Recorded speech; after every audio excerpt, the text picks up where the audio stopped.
In this video, we will delve into the rise and fall of pop sensation Katy Perry. Katy Perry was a beloved musical sensation in 2010 when Teenage Dream came out, and yet her 2024 discography is a mess. So let's break down how Katy Perry fell off. Beginnings as an artist. Very unusually so, Katy Perry began her career as a Christian artist, which most fans would have forgotten or not known. Having started with Katy Hudson, she quickly rebranding into Katy Perry and went on to release her debut album One of the Boys with singles such as I Kissed a Girl and Hot and Cold, which made her a household name. She successfully made herself a name to watch out for in pop with her second album Teenage Dream, cementing herself in the mainstream pop scene. The 2008 to 2010 music scene was the perfect fit for Perry's voice, and she worked with popular pop producers, leading to her 2010 album Teenage Dream, which had not one but 5 #1 singles in Teenage Dream, Firework, California Girls, E.T. and Last Friday Night, even tying Michael Jackson's record for 5 #1 singles from the same album. Katy Perry at this time had captured the attention of the crowds. She went on to have more success with Raw and Dark Horse as well-received singles from her next album Prism. When did the pot start stirring? Katy and T-Swift rumored feud. Perry alleged a few dancers from her tour quit to join Swift's Red Tour and saw it as a sabotage, and tweets referring Mean Girls, which did go viral, having a domino effect of celebrity feuds that require a whole video of their own. Messy celeb tweets was a beloved era. 1. Prism didn't do as well as successor, and witness her attempt to reinvent with short blonde hair, and quite a drastic turn didn't go over well. Her music video for Swish Swish seemed to again be more targeted at her Taylor Swift rivalry, or at least that's how fans interpreted it, and left a bad taste in everyone's mouth. Especially the release of a diss track while branding her album and era as empowering women. Not to mention the badly received haircut. Moreover, it seemed like her pop star days were over, with the new sound and visuals not matching the summery, fun vibes that Teenage Dream had encapsulated everyone with.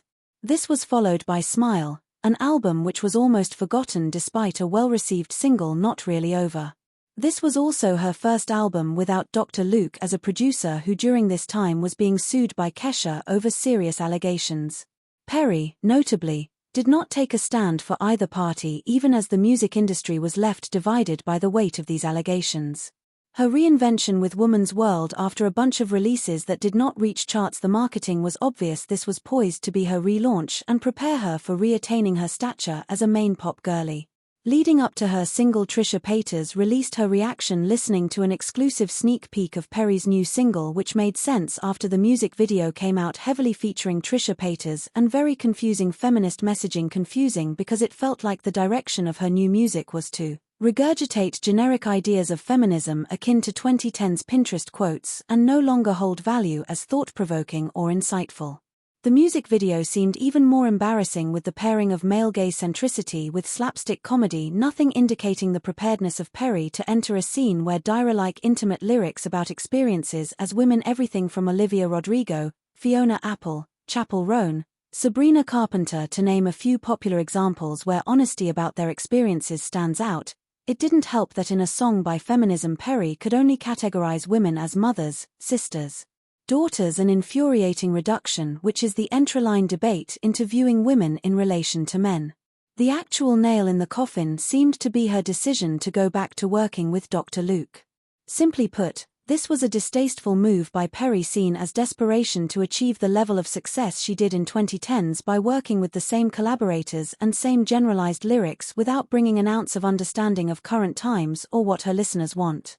What made the decision even more criticized was 4 out of 6 writers being male on a song titled Woman's World, the true irony present in this release.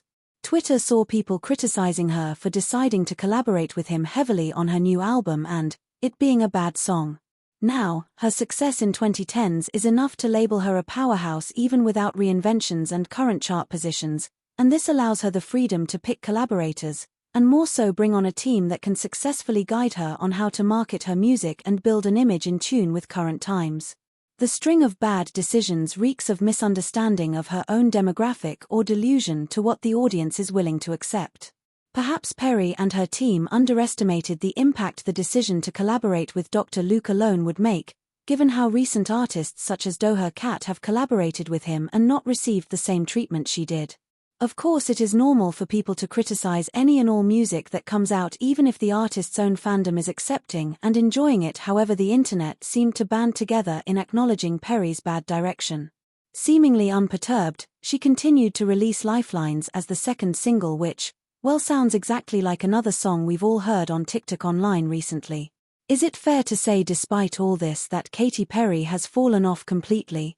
No, she has her fair share of fans who like the new music, and she went on to receive the Vanguard Award at the 2024 VMAs. But her brand image has been left shaken. A simple behind-the-scenes video explaining the irony of her bad feminist take in Woman's World MV and awards are not going to be enough to win back public favor and reach new success as an artist. While her album sales may do better than Smile or Witness, given the lack of public interest or visibility those got, at least Perry is under surveillance, and well, all publicity is good publicity, as they say. Time, and memes, will tell how her current artistry will impact her legacy and the retrospective view of her singles.